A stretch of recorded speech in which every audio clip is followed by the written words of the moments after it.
Hello, investors and traders, and welcome to the midweek report. I'm AJ Monte, Chief Technical Analyst with Sticky Trades, and the market just closed. Here we are looking at the diamonds, ticker symbol DIA. That's the ETF for the Dow Jones Industrial Average ETF. And it's hard to see through all this red right here, but we did hit my downside target of 378.19 from last week's report. And if you take out your trading checklist, you're going to see that we have this small little body candle very close to a spinning top, but we have this wide divergence from the moving average. We have this long stretch of red known as a stale red light. We have 7 red candles in a row. And while we are long overdue for a bounce here, I think that tomorrow, this is going to be Thursday the 18th, I think we could go a little bit lower and then a possible bounce into Friday. Now, I'm putting that out on this recording so that you, the viewer, will know this, but I'm not putting my target lines on there because I generally save those diagonal lines for my Friday report. And you can see that in the past, these targets have hit. And we've done a good job of hitting these targets. Hit, hit, hit, hit, hit, hit, hit. Are you getting tired of hearing hit? There, this one, it did not hit. All right, so don't think that it's going to be 100%. It's not. This upside target did not hit. This downside target did hit. The percentage of accuracy is very high. It's over 83%, which means 17% of the time it's not going to work out as you might expect. So you have to always plan for that in your risk management.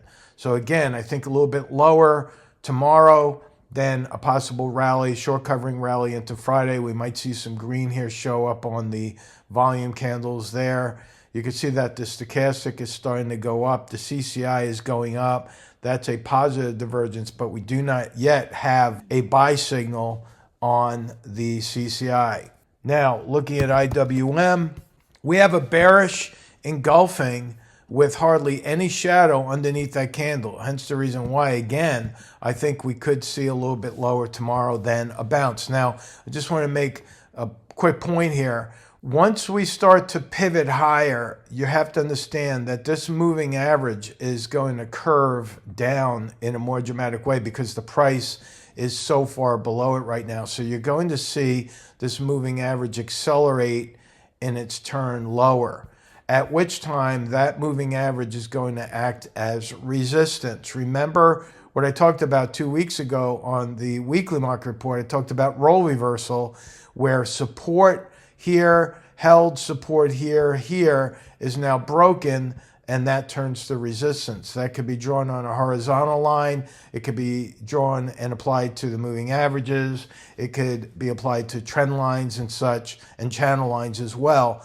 But that moving average is a very popular moving average, and it will most likely act as resistance. So once we get that rally up to the moving average and then a turn lower, I think it's going to be lights out for the market.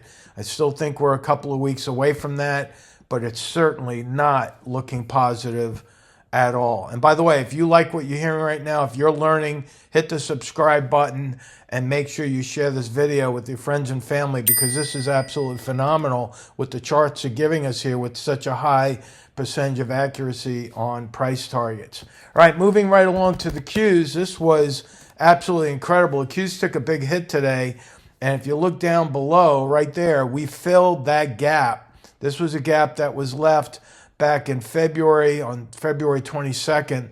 That gap has filled. Now that the gap is filled, we are about to see an 80% probability of a bounce after that gap fill. All right, I talked about gaps last week.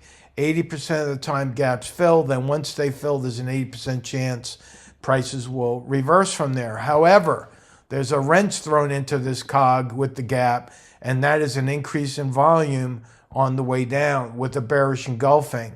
So again, I think that the Qs could drop a little bit more tomorrow. Then I think we'll see a pivot into Friday, and whether or not we get a rally back up to that moving average, where again, the moving average will act as resistance, we'll have to see. But your option traders, prepare for that. This is the formation of what is an A to B. Once we get a pivot here, you could put B, then it will most likely rally back up to the next resistance point, get a pivot at C, and then A, B, C usually results in a lower D. So we are more or less halfway through the formation of this ABCD pattern with a pivot. Now waiting for that pivot before we could put a B and then the resistance at C. So very, very interesting. Now, if we look at SPY, same exact thing. We are only about 40 cents away from hitting this downside target here of 498.67. I do believe that we will hit that tomorrow on SPY. And then again, same story. I think we'll see a little bit of a bounce with that moving average acting as resistance down the road, and then an ABCD with a lower D for SPY as well. Finally, looking at the VIX, we have a very interesting pattern today. That is almost a perfect doji. So we do have a pivot point, lower high, lower low on the VIX. So I do think the VIX is going to start to drop. And then after the drop, we'll have to see whether or not we get a pivot back up. This green dotted line was a long-standing target price that I had at $18.11. And now that that's reached, we'll have to start establishing new targets on the VIX. All right, so that is it for the midweek report. Remember, if you're a member from 6 to 7 tonight, we have the action-packed hour known as the Rapid Fire Stock Analysis session. My goal is to go over 70 stocks, 70 in 60 minutes. And we've done that week after week for a number of weeks right now, and we are hitting a very high probability of those targets as well. So thank you so much again for liking, sharing, subscribing, commenting, do all those things. We're approaching 11,000 subscribers. We're absolutely breaking records here at Sticky Trades for our own records on YouTube, and we have you to thank for that. So have a good rest of the week, and I'll talk to you on Friday. So long.